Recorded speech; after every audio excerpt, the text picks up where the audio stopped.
اپنے طرف سے اخراجات کے لیے خرچ، تو اس پیسے سے میں نے جو ہے کتاب دوسری چھپوا لی، جی اور جو کتاب چھپوائی ہے دوسری وہ آپ کے سامنے ہے۔ جی۔ تو یہ شاعری کا جو شوق رہا آپ میں آیا، تو آپ کے خاندان میں کوئی شاعر رہے یا پھر آپ کی دلچسپی الگ سے اس میں ہوئی؟ تو یہ کب سے آپ میں شاعری کی دلچسپی شروع ہوئی؟ دیکھیے، شاعری کی دلچسپی جب سے شروع ہوئی ہے وہ دور اسٹوڈنٹ لائف تھا، جی اسکول کا لائف تھا۔ بہت چھوٹی عمر میں میں نے مطلب جب 8th 9th کلاس میں پڑھ رہا تھا، اس درمیان میں میرے والد صاحب کے تعلقات کچھ شاعروں سے تھے، اور کچھ شاعر اکثر و بیشتر میرے گھر پہ آیا کرتے تھے، اور 1 دن 2 دن 4 دن رہتے تھے بھی، تو شعر و شاعری کا دور چلتا تھا، تو میں بہت شوق سے سنتا تھا، اور ان کے درمیان میں جا کے چپ چاپ کھڑا رہتا تھا، سنتا رہتا تھا۔ اس میں ایک ہمارے رشتہ دار بھی تھے شاعر، شمس گیابی، اچھا، تو جنہیں حمزاد بہادر کے نام سے بھی جانا جاتا ہے۔ ان کے بارے میں کہتے ہیں کہ یہ سراج صاحب شمسی کے دادا تھے۔ ہاں، دادا، جی، ہاں، تو ان وہ سے آپ کے رشتہ دار بھی تھے؟ وہی رشتہ دار، سراج صاحب بھی رشتہ دار ہی رہے، تو وہ بھی رشتہ دار تھے، تو وہ دادا کہلاتے تھے، اور ہم لوگ زیادہ کلوز تھے دادا سے، قریب جا کر کے میں نے کہا کہ دادا میں بھی کچھ لکھنا چاہتا ہوں، تو انہوں نے کہا کہ ٹھیک ہے بیٹے لکھو، تو میں نے ایک غزل تیار کی جس کی اصلاح، سب سے پہلی اصلاح جو ہے میرے دادا نے کی، جی جی، اور وہ غزل کے چند اشعار اگر آپ کہیں تو 1-2 اشعار میرے ذہن میں ہے جو میں کہہ دوں۔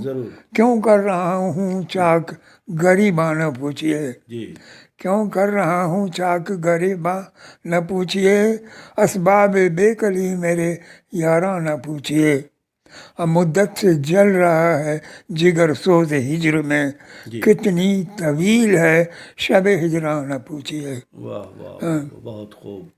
یہ میری پہلی غزل ہے، جی، اور بس سمجھیے کہ 1-2 غزل کہنے کے بعد مکمل سناٹا ہو گیا، اور لگ بھگ 25-30 سال تک میں نے کچھ نہیں کہا۔ اچھا، اس کے بعد پھر اجاگر ہوا۔ کچھ اشعار اور آپ کے اگر آپ کے ذہن میں آ رہے ہاں، اس زمانے کے ایک غزل کے اور چند اشعار ہیں، جی، تو میں آپ کے ذہن نشین کر دوں کہ زندگی کا فریب کھانے دو، زندگی کا فریب کھانے دو، اشک حسرت تو بھی بہانے دو، اشک حسرت تو بھی بساں بہانے دو، اور چند لمحوں کی زندگانی میں 2 گھڑی ہی تو مسکرانے دو۔ کیا بات، بہت خوب۔ ویورس، منظر شیر گھاٹوی صاحب کے کچھ شعر ہیں کہ ان پتنگوں سے محبت کا قرینہ سیکھو، جو خوشی پاتے ہیں جلتے ہوئے مر جانے میں، زخم کی ٹیس ہے یادوں کے پھپھولے کی کسک، درد ہی درد ہے منظر تیرے افسانے میں۔ تو ہم تھوڑا یہ جو درد، یہ جو ٹیس ہے آپ کے اشعار میں، کیوں کر یہ سب کچھ ہے؟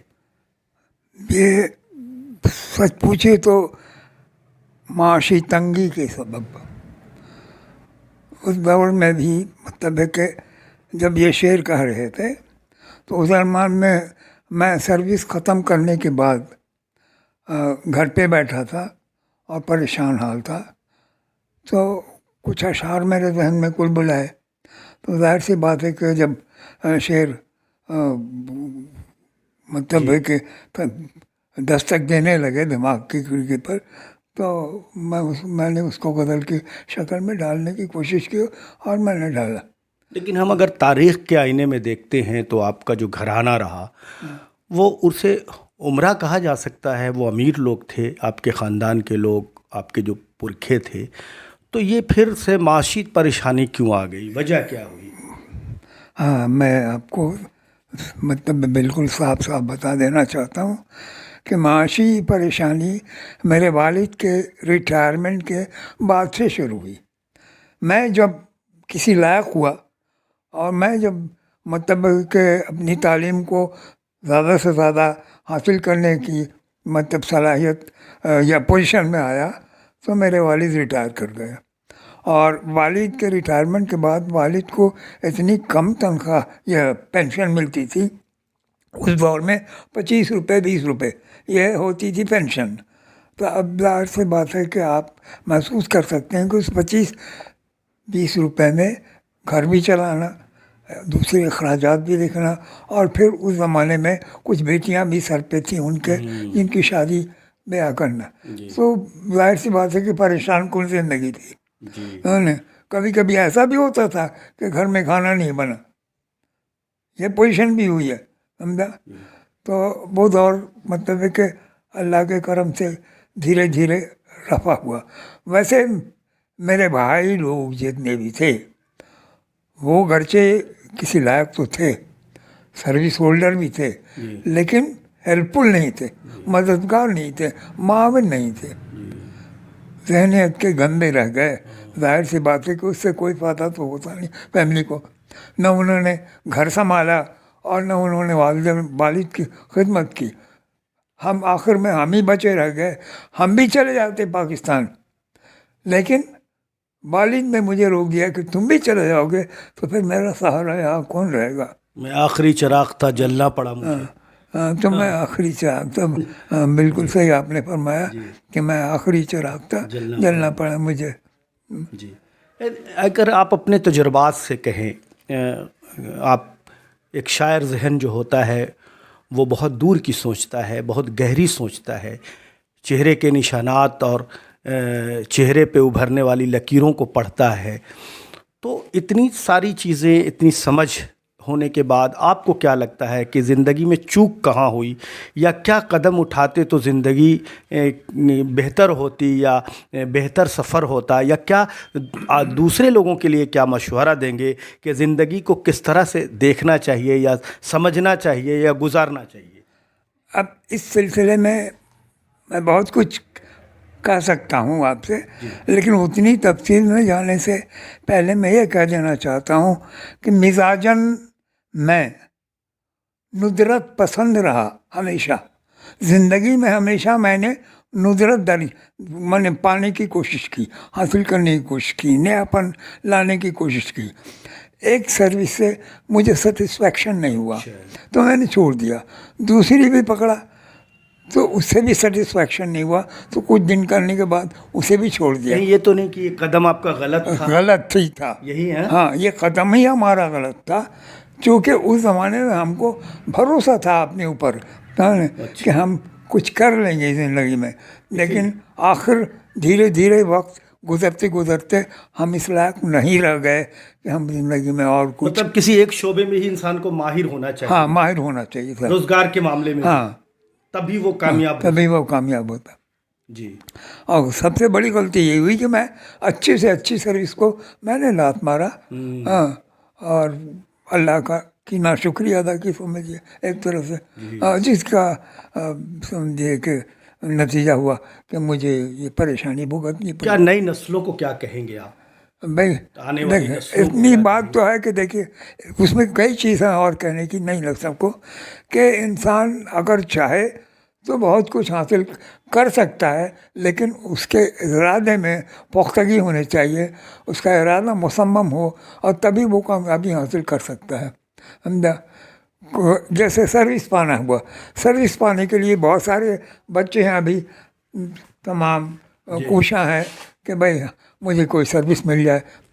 تو سروس حاصل کرنے کے لیے خود کو اس لائق بنانا پڑتا ہے اور تب جا کے آپ کو سروس حاصل ہوتی ہے.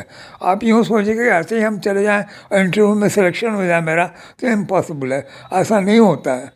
اس وقت یہ مطلب ہے کہ آپ کو اس سروس میں کامیابی حاصل ہو سکتی ہے جب آپ خود کو اس لائق بنا لیں کہ آپ آسانی سے جو جاب آپ کو فراہم کیا جا رہا ہے وہ کرنے کے لائق ہو جائیں. منظر شیرگھاٹوی صاحب کا یہ شعر ہے کہ شب سیاہ میں ڈستی ہے جب بھی تنہائی، بجائے اشک کے آنکھوں سے خون ابلتا ہے، نہ ہم نوا ہی کوئی نہ ہم سفر منظر، جتن ہزار کروں دل نہیں بہلتا ہے۔ منظر صاحب، آپ کا یہ جو شعر ہے کیا کہیں گے؟ یہ دل بہلنے کی جو بات ہے وہ ابھی ہے یا پہلے بھی؟ یہ تنہائی جو انسان کی ہے کیا ہمیشہ رہتی ہے انسان کے ساتھ، یا پھر ایک عمر تک آ کر تنہائی کا شکار ہوتا ہے آدمی؟ دیکھیے، یہ شعر جو آپ نے ابھی پڑھا میرا، جی وہ شعر پہلے جو حالات تھے میری زندگی کے جی اس سے مطابقت نہیں رکھتے۔ یہ شعر ہے، جی بالکل ایک ذہن میں فکر آ گئی، کچھ اشعار موضوع ہو گئے تو میں نے شعر کہہ دیا۔ جی اس سے میری زندگی کا کوئی سچ مچ میں تعلق نہیں ہے۔ جی ہاں، آج کے دور کی بات جہاں تک آپ کریں تو اس وقت بھلے ہم تنہائی کے دور سے گزر رہے ہیں، جی چونکہ میری شریک حیات انتقال فرما گئی ہے، جی اور میں اکیلا زندگی میں اپنے کو خود کو محسوس کر رہا ہوں۔ جی اس وقت جو مطلب کہ جو معاونت مجھ کو، جو مطلب ساتھ میرا محترمہ سے یا وائف سے جو حاصل ہوتا، وہ اور دوسرے کسی سے نہیں حاصل ہو سکتا۔ بالکل بالکل تو فی الحال میں سچ مچ میں تنہائی محسوس کر رہا ہوں، جی اور یہ اکیلاپن مجھے دھیرے دھیرے رفتہ رفتہ جانب آخری منزل کی طرف دھکیل رہا ہے، لے جا رہا ہے۔ اردو کے تعلق سے کیا کہیں گے سر؟ اردو کی شکایت رہتی ہے اردو والوں کی بھی کہ اردو زبان کی جو اہمیت، جو عزت، جو مقام اردو زبان کو حاصل تھا وہ اب نہیں ہے۔ وہ دھیرے دھیرے اب پڑھنے والے بھی اردو کم ہو رہے ہیں، اردو ادب سے لوگوں کا تعلق بھی کم ہو رہا ہے۔ کیا وجہ مانتے ہیں آپ اس کی؟ ابھی دیکھیے، شروع میں تو آج کے دور میں جو بھی اپنے بچوں کو تعلیم دے رہا ہے وہ اردو کو بالکل الگ ہٹا کر کے ہی تعلیم دے رہا ہے۔ زیادہ تر ابھی شوق ہے انگلش میڈیم کا لوگوں کا، اور جتنے بھی انگلش میڈیم اسکول ہیں اس میں اردو نہیں کے برابر چل رہی ہے۔ بہت سارے اسکول میں تو بالکل نہیں ہے، کہیں اسکول میں رکھ بھی دیا ہے اگر مطلب اردو کا ایک سبجیکٹ، تو وہ نہیں کے برابر ہے۔ تو ایسی پوزیشن میں دھیرے دھیرے مطلب ہے کہ تعلیمی طور پہ جو مطلب حکومت کی جو پالیسی ہے، سمجھا نا، اس کا مطلب نقصان ہو رہا ہے سامنے۔ لوگ، بچے جو ہیں وہ اردو سے نابلد ہوتے جا رہے ہیں دھیرے دھیرے۔ جتنے بھی مطلب صاحب علم ہیں، بڑے بڑے لوگ ہیں، وہ جو اردو کے لیے جس انداز میں کوشاں ہونا چاہیے، جس انداز میں اسٹرگل ہونا چاہیے اپنی حیثیت حاصل کرنے کے لیے، اردو کی صحیح پوزیشن حاصل کرنے کے لیے، وہ نہیں کر پا رہے ہیں اور نہیں کر رہے ہیں یا کرنا نہیں چاہتے ہیں۔ تو اب جیسے مثال کے طور پہ آپ مشاعروں سے کیا تعلق کیا سمجھتے ہیں؟ مشاعرے سے ایک فائدہ یہ ہوتا ہے کہ اردو سے رغبت پیدا ہوتی ہے لوگوں میں، اور اردو پڑھنے کا شوق پیدا ہوتا ہے لوگوں میں۔ تو لیکن دشواری ہے کہ مشاعرے پہلے زمانے میں کافی ہوا کرتے تھے، آج کے دور میں دھیرے دھیرے کم ہونے لگے۔ آپ پہلی بار مشاعرے میں کب مشاعرہ پڑھا آپ نے؟ میں نے سب سے پہلے کہانی کے مشاعرہ یہاں شیر گھاٹی میں ہوا تھا۔ بڑا مشاعرہ تھا، بڑے بڑے شاعر تھے، جیسے سریر کابری تھے، بسمل سنسار بھی تھے، شمس گیا بھی تھے، حسن گیا بھی تھے، تو کئی شاعر تھے اس میں۔ مطلب ہے کہ اس زمانے میں میرے خیال میں 14 سال کا یا 15 سال کا، 13-14 سال کا ہوا۔ اس میں پہلی بار پڑھا آپ نے؟ پہلی بار میں نے وہ دادا سے میں نے اصلاح لے کر کے پڑھا۔ پھر مشاعروں میں اور کہاں کہاں شامل ہوئے؟ مشاعروں میں تو بہت جگہ شامل ہوئے، اچھا۔ لیکن جب تک میں بیچ میں کچھ درمیان میں مطلب ہے کہ میرا وقت جو ہے پٹنہ میں بیتا ہے، 4-5 سال لگاتار کنٹینیوسلی میں پٹنہ میں رہ گیا۔ تو پٹنہ میں جس دوران میں سیٹل تھا، اس درمیان میں کافی شعراء سے تعلقات پیدا ہوئے، اور تقریباً ہر مشاعرے میں شامل رہا، حتیٰ تک کہ خدا بخش لائبریری میں اور آپ کے اردو اکیڈمی میں بھی مشاعرہ ہوا تو اس میں بھی گیا، اور بھی بہت سارے مطلب ہے کہ جیسے پھلواری شریف ہوا تو برابری ہوتا رہتا تھا. پٹنہ سٹی میں مشاعرہ ہوا، بعد میں پھر بعد میں راہی گیا میں مشاعرہ ہوا کنٹینیوس. آپ اپنا استاد کنہیں مانیں گے؟ میں نے استاد سب سے پہلے تو اپنے دادا ہی کو مانا جی جنہوں نے میری اصلاح کی. جی. اس کے بعد تو چھوڑ دیا میں نے شاعری. جی نہیں، پھر دوبارہ جب آپ نے دوبارہ شاعری میں نے استاد کہیے یا جو کہیے بزرگ کہیے، اصلاح کن سے لیا؟ اصلاح ناوک حمزہ پوری سے لیا. اچھا. پہلی اصلاح میں نے ناوک حمزہ پوری سے لیا. جی. لیکن دوسری اصلاح کے لیے جب میں نے ان کے پاس اپروچ کیا تو وہ بھی کمرشل ہو گئے. اچھا. وہ بھی خاموش رہ گئے. بولے دوسرے سے اور کسی سے کیوں نہیں لے لیتے؟ تو مجھے افسوس اس بات کا کہ انہوں نے وعدہ کیا مجھے کہ میں اصلاح کر دوں گا، تمہاری دوسری کتاب کی بھی اصلاح کر دوں گا، لیکن انہوں نے نہیں کیا. مجھے افسوس اس بات کا کہ آخر انہوں نے نہیں کیوں کیا، وجہ بتا کے کرتے. تب آخر میں مجھے جو ہے طلحہ رضوی برق سے رجوع کرنا پڑا، اور وہ بڑے مخلص انداز میں انہوں نے میری کتاب میری مسودے کی کا اصلاح کیا. اشراق حمزہ پوری نے بھی آپ کی کتاب میں کچھ لکھا ہے؟ ہاں جی. ہاں. اشراق حمزہ پوری سے بھی میں نے مطلب رجوع کیا تھا کہ بھائی تم تو اچھی طرح جانتے ہو، گھر کے آدمی ہو، جو چاہو لکھ سکتے ہو، تو تھوڑا لکھ دینا 2-4 قلم. اور ناوک صاحب کے پاس میں نے اپروچ نہیں کیا. آپ کے دوستوں میں کون کون لوگ رہے جو آپ کی یادوں میں ہیں، جو آپ کے دوست جو اسکول کے زمانے میں ہو یا شاعری کے دور میں ہو؟ آپ کے دوست کون ہیں جن کو آپ یاد کر پا رہے ہیں؟ دوست تو میرے کئی رہے. جی. ویسے بھی میں شیر گھاٹی میں کون رہے؟ شیر گھاٹی میں میرے دوست جو ہیں ایسے کیا کہوں، میرے تو ہم عمر جتنے بھی ہیں رشتہ دار ہی ہیں، اور تو سب قریب دوست ہیں. جیسے افتخار حسین صاحب ہیں تو میں نے، اور اعجاز حسین صاحب ہیں. تو اس طرح سے تو کئی دوست تھے. لیکن شروع میں سروس نہیں، اس سے پہلے جب اسٹوڈنٹ لائف میں بنگلہ دیش چلا گیا تھا تو وہاں 2 صاحب ادب حضرت میرے دوست میں شمار کیے جاتے ہیں. ایک میم خلیل الرحمان افسانہ نگار، وہ بہت پرخلوص بہت مخلص ہے ہم سے، اور دوسرے سے رئیس امروہوی، یہ بھی بڑے شاعر ہوئے ہیں، تو ابھی کراچی میں ہیں سب. اور میم خلیل الرحمان کے بارے میں تو پتہ بھی نہیں کہ وہ ہیں کہاں، حیات بھی ہیں یا نہیں ہیں. جب ان لوگوں کو چھوڑ کر کے میں پھر ہندوستان واپس آ رہا تھا تو آپ یقین مانیے میں اتنا رویا، اور وہ بھی اتنا روئے کہ بیان نہیں کر سکتے.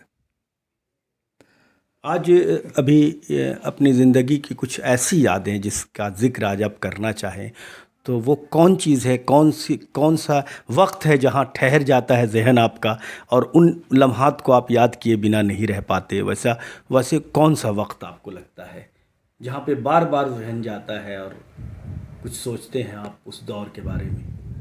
کون سا عمر تھا وہ، یا کون سا وقت رہا؟ یہ میرا پہلا وقت جو ہے اسٹوڈنٹ ہی لائف ہے. جی. اسی لائف میں جیسے مثال کے طور پہ میں نے آپ سے عرض کیا کہ جب میں بنگلہ دیش گیا تھا تو جس شخص سے میں بہت زیادہ متاثر ہوا تھا تو اس کی یاد اکثر و بیشتر ہمیشہ ستاتی ہے اور آتی رہتی ہے میرے ذہن میں. اور دوسری بات ہے کہ ایک اور میرے دوست ہے کالج میں، سمجھا، نور، جی، جو آپ کے چوپارن کے پاس ایک جگہ ہے چائے درگاہ، وہاں کے رہنے والے تھے وہ. تو وہ بھی میرے کلاس فیلو تھے. تو وہ بھی اکثر ہم لوگ دوست بیٹھ کر کے اکٹھا ہی مطلب ہے کہ ایگزامینیشن کی تیاری کرتے رہتے تھے. تو وہ ذہن میں میرے ہمیشہ اکثر و بیشتر کل بلاتے ہیں اور یاد آتے ہیں. چلیے، کی جس کا نتیجہ وہ بھگت رہے ہیں. جبکہ میں یہ تو مقدر بھی کہا جا سکتا ہے کہ اب اس پر لیکن وہ چرچا کرنا، مقدر پر مطلب ہے کہ وہ تو بھروسہ کرنا ہوگا، اعتماد بھروسہ نہیں کرنا چاہتے ہیں. وہ میری ہی غلطی کو گردانتے ہیں اور مجھے ہمیشہ اکثر و بیشتر تکلیف دیتے رہتے ہیں اپنے جملوں سے کہ بھائی میں نے غلطی کیا اور میں جان بوجھ کر کے میں نے ان کی زندگی برباد کر دی. تو اب اس کو کیا چلیے آپ معاف کر دیجیے اب ان لوگوں کو. اور یہ کہ اس کا مطلب ہے کہ کوئی بچے آپ کے اردو ادب کی طرف نہیں، علم و ادب کی طرف نہیں آ پائے؟ علم و ادب کی طرف نہیں. کوئی خاندان میں آپ کے کوئی اور بچے دور دراز کے خاندان میں بھی؟ نہیں، بہت ہلکی پھلکی سی خواہش اگر تھی بھی تو ہمارے سنجلے بھائی تھے ایک، تو ان کے اندر تھی وہ اکثر و بیشتر. کیا نام تھا ان کا؟ کیا نام ہے ان کا؟ ایس ایم تحسین ہیں وہ؟ نہیں، انتقال کر گیا. اچھا. ہاں جی بہت بڑے تھے ہم سے. جی جی. اچھا اچھا. بڑے بھائی ہمارے تھے وہ مطلب ہے کہ کچھ ادبی ذوق تو رکھتے تھے لیکن شاعر بھی نہیں تھے اور نہ ادیب تھے. اچھا، کیا پیغام دینا چاہیں گے آخر میں لوگوں کو، زمانے کو، اردو ادب والوں کو، اپنے عزیزوں کو، اپنے چاہنے والوں کو، اپنے احباب کو کیا پیغام دیں گے آپ آخر میں؟ دیکھیے، جہاں تک اردو کا تعلق ہے، جو پریشانی آج کے دور میں آج کے بچوں کو ہو رہی ہے کہ وہ اردو صحیح طور پہ سیکھ نہیں پا رہے ہیں، تو میں ان کے گارجین سے یہی کہوں گا یا گزارش کروں گا کہ وہ اپنے بچوں کو اردو کی تعلیم دلائیں، چونکہ اردو ہی ایک ایسی زبان ہے جس سے آپ تہذیب و تمدن آپ کے جو ہے واضح ہوتے ہیں. ہاں، اور اپنی مطلب تہذیب آپ کی کیا ہے وہ آپ بتا سکتے ہیں. جیسے مثال کے طور پہ ایک شعر ہے میرا، 2-4 شعر ہے بلکہ آپ سن لیجیے کہ رفتہ رفتہ زندگی کی شام دھندلاتی گئی، رفتہ رفتہ زندگی کی شام دھندلاتی گئی، اور مفلسی یہ جسم دیمک کی طرح کھاتی گئی. گردش ایام نے چھینا سکون زندگی، اور دنیا ہر قدم پر مجھ کو ٹھکراتی گئی. اور ہر قدم پر مجھ کو ٹھکراتی گئی. جی. چھوڑ کر تہذیب اپنی غیر کی تقلید کی، چھوڑ کر تہذیب اپنی غیر کی تقلید کی، اور جسم کی عریانیت ہم سب کو بہکاتی گئی. جسم کی عریانیت ہم سب کو بہکاتی گئی. ظاہر سی بات ہے کہ ذہن جو ہے ہم لوگوں کا دوسری طرف ہو گیا ہے، انگلش کی طرف ہے دھیان، مغرب کی طرف رجوع ہے، سمجھا. تو ایسی حالت میں اب سچ پوچھیے تو ابھی تھوڑا بہت جو بھی خدمت اردو کی کر رہے ہیں وہ مدرسے والے ہیں جو کہ اپنے بچوں کو اردو کی تعلیم دیتے ہیں. ہاں، یا اردو دان جو پیدا بھی ہو رہے ہیں وہ تقریباً مدرسوں سے فارغ ہونے کے بعد ہی پیدا ہو رہے ہیں. تو مدرسوں کو قائم رہنا اور بچانا وہ بہت ضروری ہے. اور یہ ہے کہ آپ اسٹرگل کیجیے، اپنا حق حاصل کیجیے گورنمنٹ سے، سرکاری طور پہ جو ہے آپ اپنا حق حاصل کیجیے کہ بھائی میری زبان کو آپ نے جب دوسرا نمبر درجہ دیا ہے تو پھر اس کو اسی حساب سے اس کی معاملت کیجیے، اس کو بچانے کی کوشش کیا ہے. شکریہ سر ہم سے بات چیت کرنے کے لیے. بہت شکریہ، آپ نے میری مطلب مجھے اس لائق سمجھا کہ میں آپ کو انٹرویو دے سکوں. ویسے میں ایک حقیر انسان ہوں، میرے اندر کچھ نہیں ہے. میں ایک بہت بڑا شاعر بھی نہیں ہوں، اس لیے کہ بذات استاد نے میرے بارے میں جو اپنا نظریہ پیش کیا ہے ان کے کہنے کے مطابق میں ایک وہبی شاعر ہوں. مطلب ہے کہ اللہ کی طرف سے ایک رجحان پیدا کیا گیا میرے ذہن میں، اور میں اسی کی مدد سے قدرتی انعام ہے. ہاں، قدرتی طور پہ میں شعر و شاعری کرتا ہوں. میں نے کہیں وزن سیکھا نہیں، کچھ بھی نہیں. 2 شبد گنگناتا ہوں اور پھر اسی سے وزن پیدا کر لیتا ہوں، اور ہم کو انشاءاللہ کامیابی بھی ہوتی ہے. کبھی محسوس نہیں ہوا کہ بھئی میرے اشعار بے وزن ہوں.